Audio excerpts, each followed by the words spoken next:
Valerie, hi, good morning. Hi, Chris. Lovely to see you. So vested, you're a great advocate for vested as well. I think what's particularly interesting in this conversation that you come from a very different perspective, as you particularly focus on real estate. So I'm really interested to see how you see the vested model develop in that sector as well, and how you see the kind of changes coming. So I suppose let's open with an open question. Why are you such an advocate for vested? Oh, that's a good question, Chris. So thank you. I think first of all, Vested's been a bit of a revelation for us, and the main reason I'm a great advocate now is because actually, there must be another way. A lot of traditional contracts we find at the moment in real estate, in facilities management, they are just not working very well. The more traditional types of contract with more of a master servant type relationship, or quite punitive contracts, they seem to create more perverse incentives rather than create benefits, and they are not working great. So I guess for me, first and foremost, it's the idea that there must be another way and a better way to do things, and vested certainly seems to offer a good option. The other reasons I guess I'm a great advocate of vested is well, the world is now changing at a faster pace than ever before, or in a long time anyway, and I found that more than anything, my clients are looking for a partner for change rather than just to deliver a set of services in time.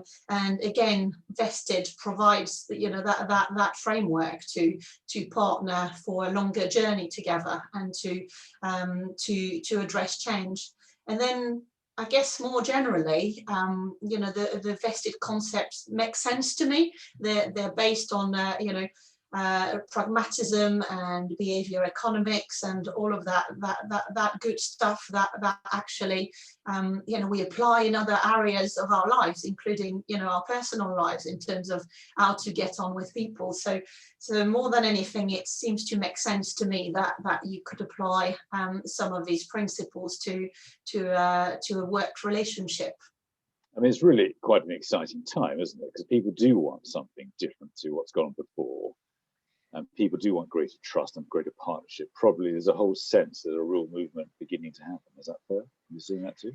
Absolutely, I think so. And it's interesting because concepts like vested, they're not new. They've been around for 15, 20 years, and we've all heard about it, talked about it, but certainly in the real estate and FM industry, I do feel that it's now properly taking off as a concept. I know there has been some examples, but they are more and more examples. And coming back to one of my earlier points, I think it's because people found what they've got either not quite working, or they need something that's much more flexible and a partnership for the future and for change, rather than just you deliver these services to me at this set point in time.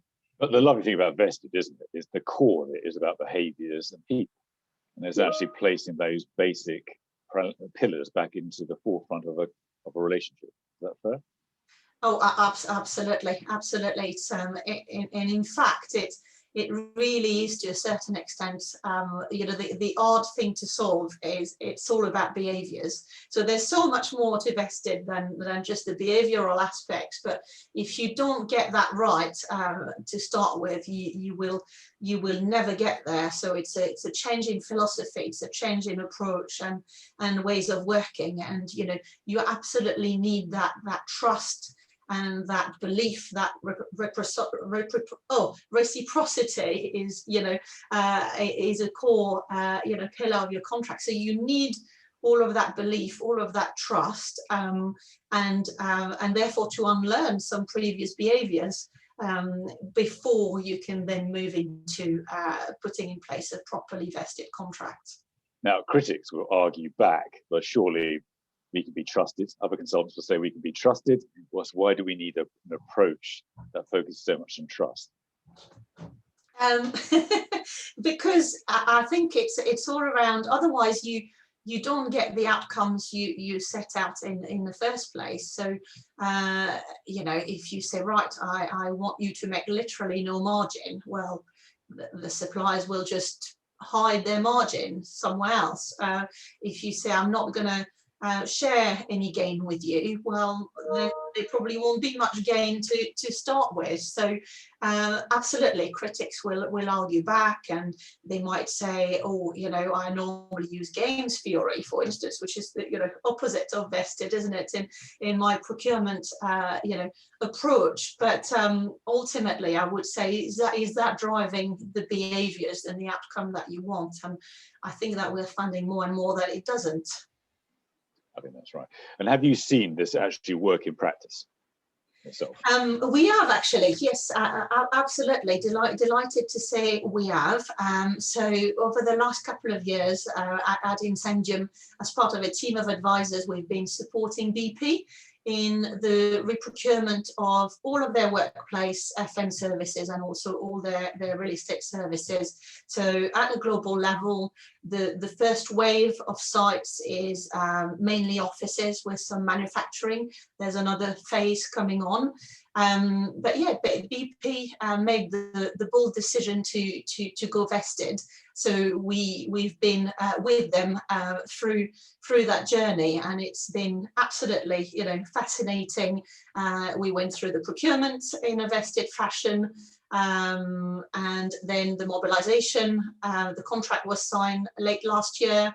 And went live earlier this year. So we've seen how it's worked in the mobilisation and also in the early days of the contract, certainly.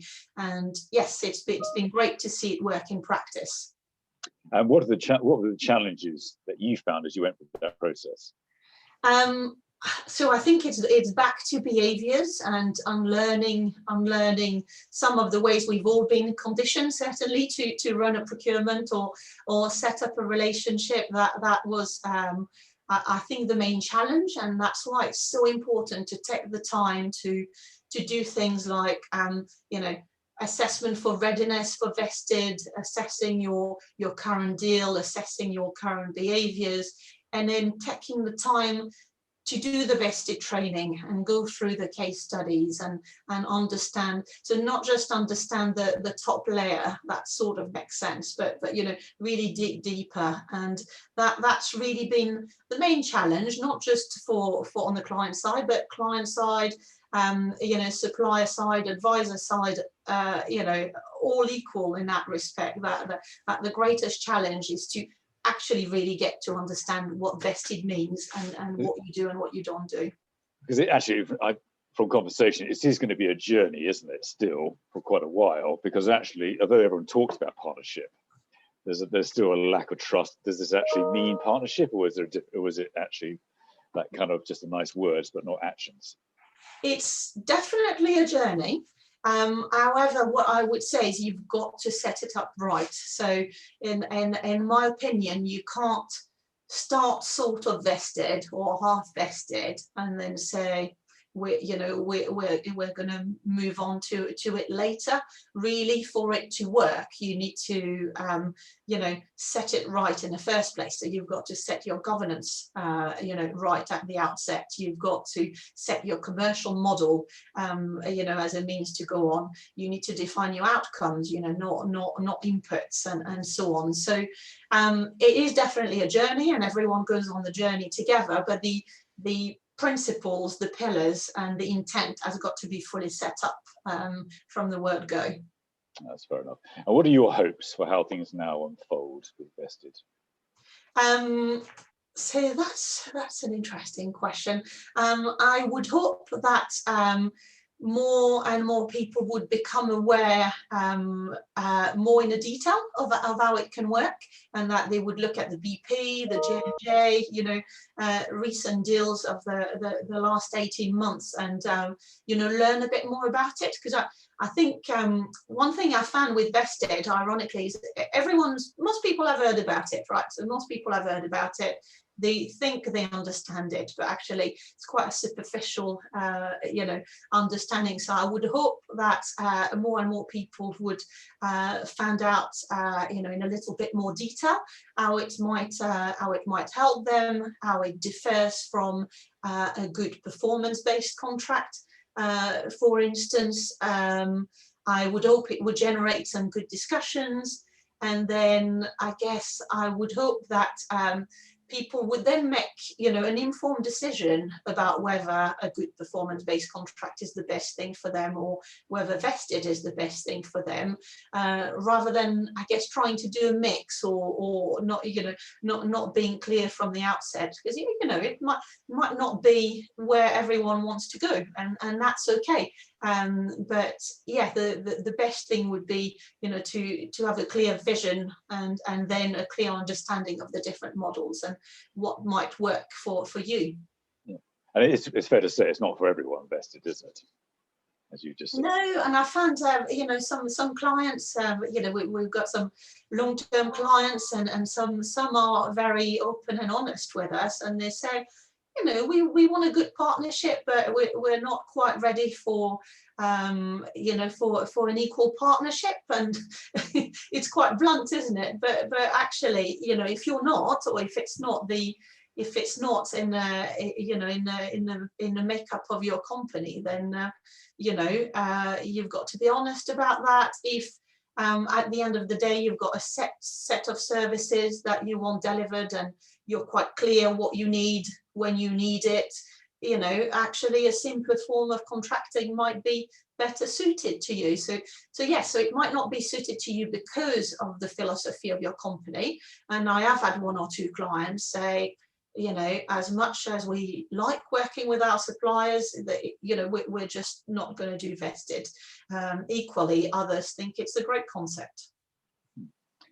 In terms of your own journey, when did you start getting into vested yourself?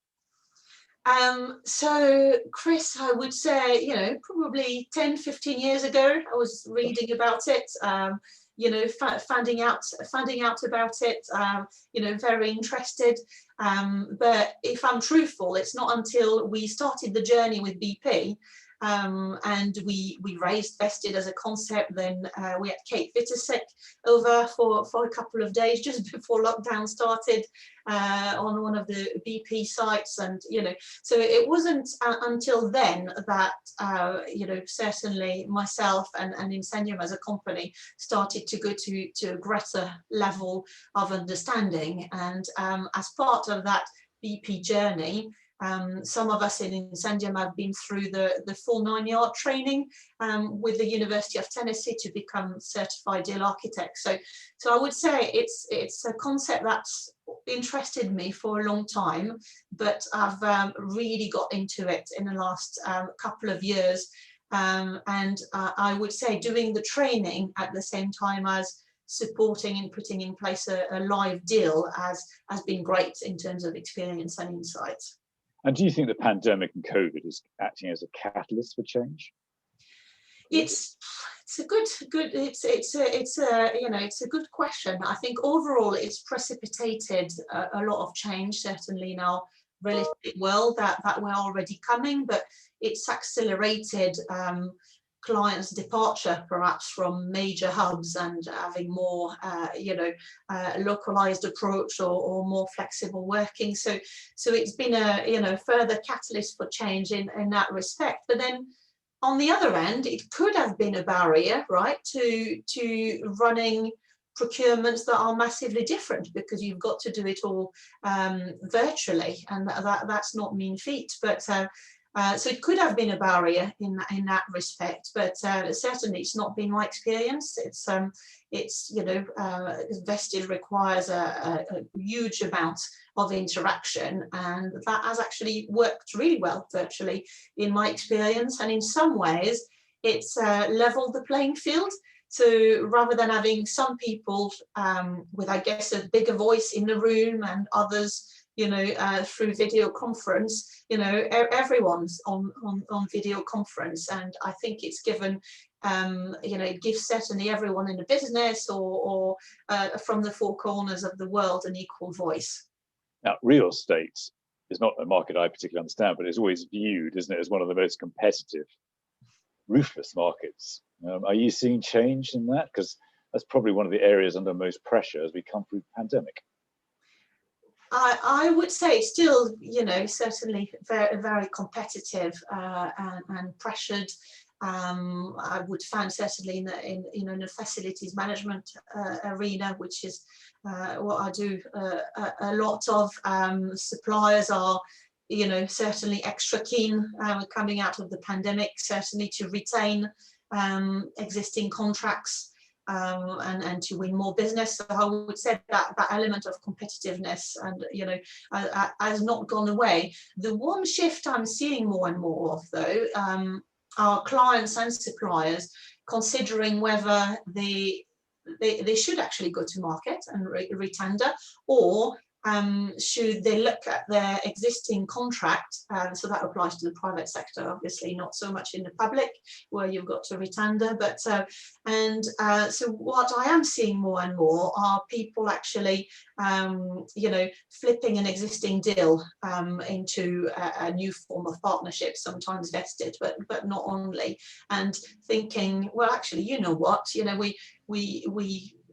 we've got X, Y, and Z quite sorted. That seems to be working well. We don't like these elements. Rather than going for a full market tender, why don't we try and work together to work out a contract, a new contract? Interesting. Look, as you said, Vested's been in play now since 2003. It seems to start with the process started. It's building a voice at this moment in time. How long do you think until it becomes a really accepted, normal model? I would think not long at all. I think we are. I'm ever the optimist, Chris, but I think we're already there. I think it is. I think it is becoming, perhaps not the norm, as in it's not what everyone's doing, but it's the norm, I guess, to consider it as an option. I would say, of the 8-10 clients we are talking to at the moment, we're considering their approach to retendering their contracts. They are all at least considering it as an option, in the top options of what they might be able to do. That's very encouraging, isn't it? It's interesting that the kind of vested model took off in America and in Scandinavia. Are you obviously seeing that now spread across Europe and potentially the UK as well? Absolutely, absolutely. But I would say more through pan-European or global deals. So I've not, apart from, like you say, Scandinavia, I've not seen other little pockets of regional vested contracts, certainly in what I do.